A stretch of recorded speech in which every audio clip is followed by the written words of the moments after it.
Coming up across our region, cooling centers are open as folks look to escape the high temperatures. And for those still looking to get outdoors, fire departments are stepping up to keep communities cool. Our severe weather alert day for dangerous heat continues as we head into tonight and tomorrow, but changes are on the way. Those details are coming up as First at 4 continues.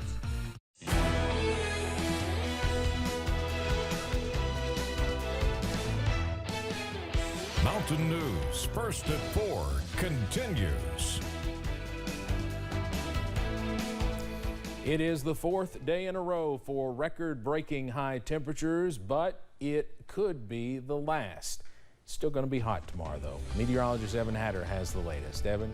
Well, our records tomorrow don't go back nearly as far. The oldest record, London's high tomorrow, only goes back to 2007. Today, we've broken a record in London that stood since 1957. So I guess you could call this an historic warm snap around the region.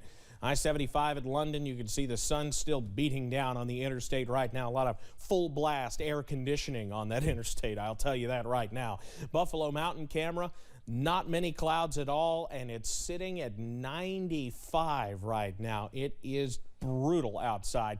94, the popular number. That's what's broken the records at Jackson and London. Jackson's record today, 91. London's record today, 93. Both of them now 94 as of 4 o'clock. 95, though, in Jacksboro and in Jonesville, so it is brutally hot outside. Temperatures remain in the low to middle triple digits for feels-like temperatures, and there is no relief in sight anywhere on Pinpoint Doppler. You got to go out towards the mountains of North Carolina to run into any kind of cooling out there. But you do see plenty of severe weather out to our east.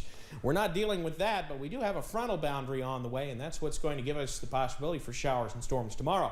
Until then, the heat safety tips, you should be familiar with them by now, but check up on the elderly, the sick, anybody who doesn't have air conditioning. Wear light, loose-fitting clothing if you have to be outside. Of course, if you don't have to be outside, stay inside. Plenty of water, plenty of breaks in the shade, and never leave the pets or the kids in the car unlocked or unattended. Unlocked, locked, doesn't really matter. Look before you lock. I'll have the latest on when relief moves in and when the relief then proceeds to move back out. Coming up in just a few minutes. Steve? All right, Evan, thank you.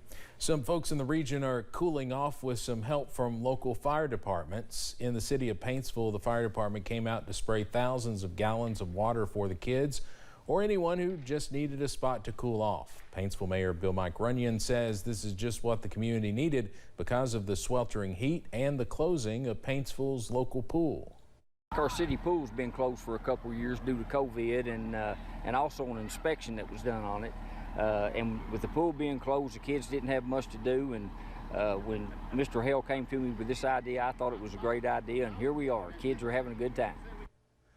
Mayor Runyon also said the pool is expected to reopen in May of 2023, but to expect more events like these in and around the city of Paintsville. We'll have more from there, as well as similar events with local fire departments from across the region coming up tonight at 5:30. Counties across eastern Kentucky have opened cooling centers due to the ongoing heat advisory. The goal of these centers are to keep people hydrated and out of the dangerous heat. Director of the Floyd County Community Center, Jayla Spurlock, says the county just wants to be there for those who are struggling. If your AC's not working, anything goes wrong, we just want people to have a place to be able to come in and get out of the heat. The temperatures are expected, as Evan's been talking about, to drop temporarily this weekend. There may be a link between climate change and infant health. A study published in the New England Journal of Medicine Wednesday says the burning of fossil fuels, which helps create pollution and extreme heat, appear to pose a threat to babies and children. Some pediatricians say they've seen a rise in heat-related illnesses, including heat stroke during the past few years. In some cases, young patients even suffered climate-linked mental health issues. WWE CEO Vince McMahon is accused of paying a $3 million settlement to cover up an affair with a former employee. According to a report from the Wall Street Journal, the World Wrestling Entertainment Board began the investigation in April after they received an email with allegations against McMahon, claiming he hired an employee for a salary of $100,000.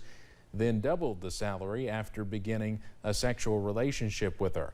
A spokesperson told the Journal McMahon's relationship was consensual and the WWE is cooperating with the investigation. McMahon has several family members on the board of the company.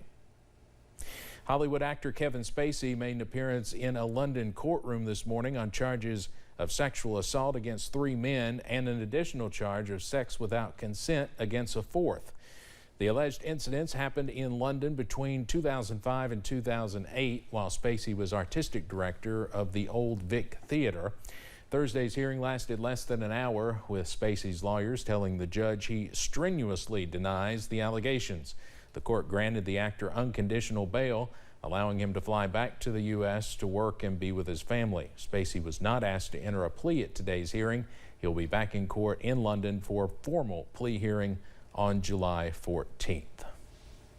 A man who paraded through the U.S. Capitol with a Confederate flag during the January 6, 2021 breach has been found guilty of a felony. Kevinseyfried drove from Delaware with his wife, son Hunter, and his son's girlfriend to attend the Stop the Steal rally that day. Kevin and Hunter Seyfried followed the crowd to the Capitol and helped storm the building. On Wednesday, a federal judge found both men guilty of obstructing an official proceeding and 4 misdemeanors. The misdemeanors include entering and remaining in a restricted building and disorderly conduct in a restricted area. A federal judge is refusing to throw out contempt of Congress charges against former Trump White House advisor Steve Bannon. During a hearing Wednesday, the judge rejected Bannon's motion to dismiss the case, including his argument that the January 6 Select Committee's subpoenas are illegal. Bannon is charged with 2 counts of contempt of Congress, one for refusing to appear for a deposition, the other for not producing requested documents. His trial is set to start in July. Bannon and several others have tried to fight the subpoenas in court, but federal judges have repeatedly rejected the arguments. The Senate has approved a bill aimed at helping millions of military veterans exposed to overseas burn pits. The legislation passed today would establish a presumptive link between certain illnesses and exposure to toxic waste dumps in war zones. The goal is to make it easier for veterans to obtain health care and other benefits. CBS's Natalie Brand reports from Washington.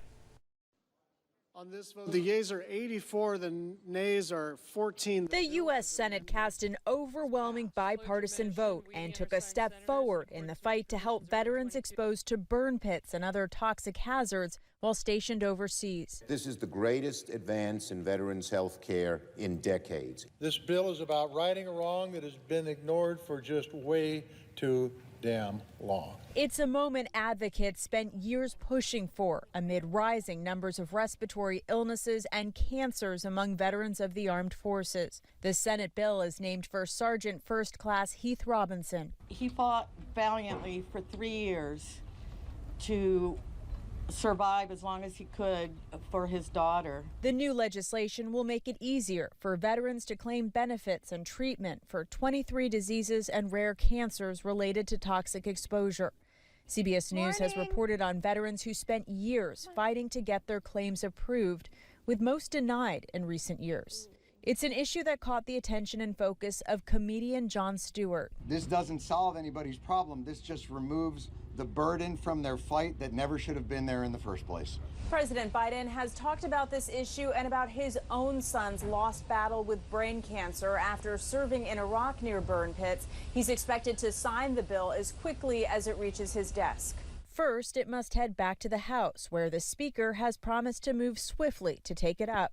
It's estimated the legislation could help around 3.5 million veterans exposed to toxic fumes. Natalie Brand, CBS News, Washington. NASA's Mega Moon rocket is ready for its dress rehearsal. During the crucial test, the rocket will be placed on the launch pad at Kennedy Space Center in Florida, and NASA will simulate every stage of a launch. But Artemis will not lift off during the test. NASA will use the results to help determine when the uncrewed rocket can actually launch for its mission beyond the moon. The pre-launch test is slated to happen on Saturday. This will be NASA's 4th attempt at the crucial test for the rocket. The others failed due to various leaks that have since been repaired. Coming up on First at 4, pet owners are demanding the recall of a popular flea and tick collar after more than 2,500 dog deaths. But for now, it remains on the shelves. Plus, we're continuing to see dangerous heat around the mountains. I've got the latest, though, on when some relief moves in. That's next.